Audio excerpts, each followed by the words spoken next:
His sanity points were wiped out on the spot. A chill rose from his tailbone straight to his crown. Zhang Yuanqing leapt up like a startled cat, blurting out a curse. Damn it! This was the instinctive verbal reaction when one suffered intense shock or fright. Now he understood why his shoulders felt so sore, and why the corpse by the window kept a bronze mirror on hand. It was to check if any vengeful spirits were clinging to his back. When did it get on my shoulder, when I entered the courtyard or this room? Who gave me the courage to explore? Was it Jolin Tsai?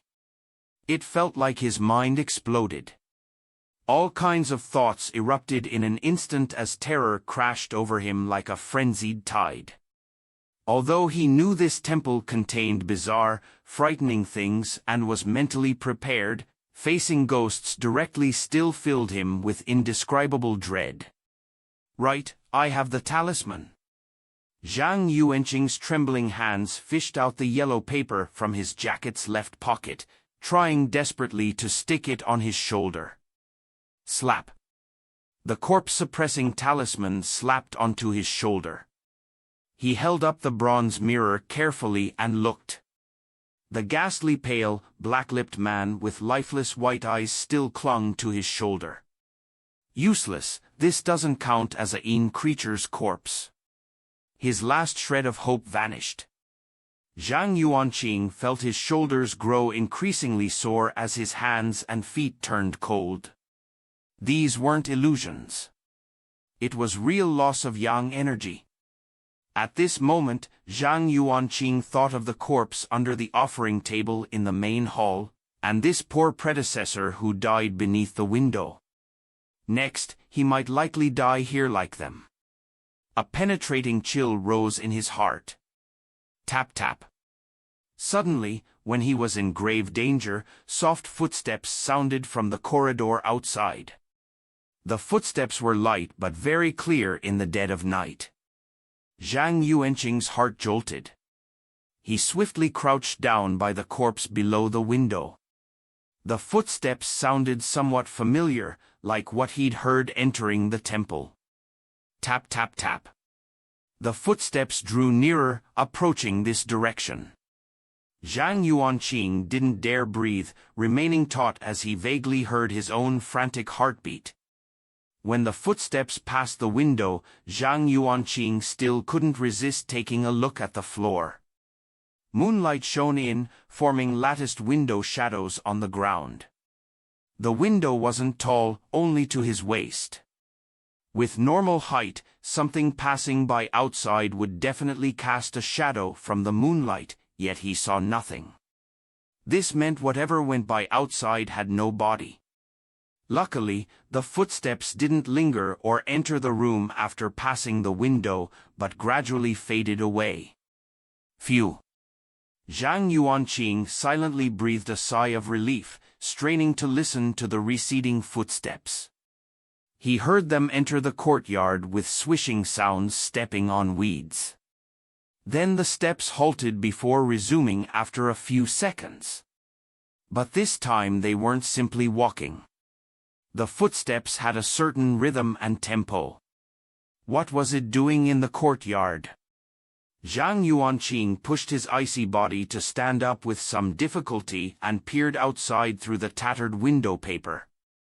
In the moonlit weeds, a pair of brand-new Western-style red dancing shoes danced a tap routine in the night. Moonlit night, abandoned temple, red dancing shoes, a lone dance.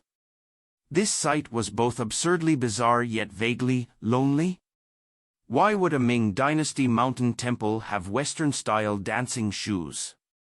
This ruined temple grew more bizarre. He quietly crouched back down and waited patiently.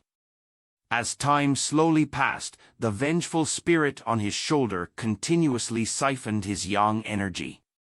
His body grew stiffer and his shoulders hurt more sharply. He felt this persisting would either drain his yang energy to death, or the shoulder bones would shatter and kill him from the injury.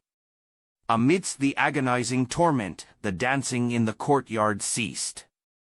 Still not daring to poke his head out, Zhang Yuanqing waited a while longer before carefully peering out the window into the courtyard. The yard was awash in moonlight with the weeds tranquil. The bizarre dancing shoes were gone. Phew! He exhaled heavily in relief. Just as he wanted to stand, his knees gave out and he plopped to the floor. With the tense nerves relaxed, the adrenaline faded. Only now did he realize his condition was far worse than imagined. His shoulders throbbed sharply as if the bones would crack.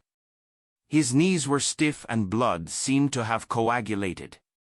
Shakily grabbing the bronze mirror, his reflection in the dusty surface was of a ghastly pale, listless face with dull pupils. He looked no healthy person, clearly a spent, drained sickling. On his shoulder, the black-lipped vengeful spirit stared at him silently and eerily. Continuing like this undoubtedly meant certain death. But what could he do? He couldn't touch the spirit on his shoulder at all. The intense shoulder pain forced him to lean against the wall to support himself. Glancing at the predecessor worker's corpse, their postures were identical. So this is how it was. Zhang Yuanqing smiled bitterly. He could see his own outcome and hear the sigh of the Grim Reaper. But Zhang Yuanqing hadn't given up the will to survive. His brain still worked actively like an overloaded CPU, seeking hope to live on in this plight.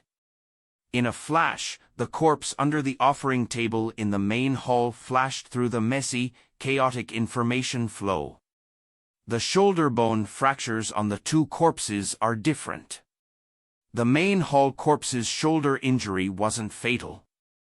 Did the vengeful spirit let him off? No, it wouldn't show mercy. Why did he hide under the table? The red dancing shoes followed me secretly after I entered the temple, but left when I went into the main hall. Thinking this, the bleak, muddy pupils in Zhang Yuanqing's eyes lit up with hope. Return to the main hall, return immediately.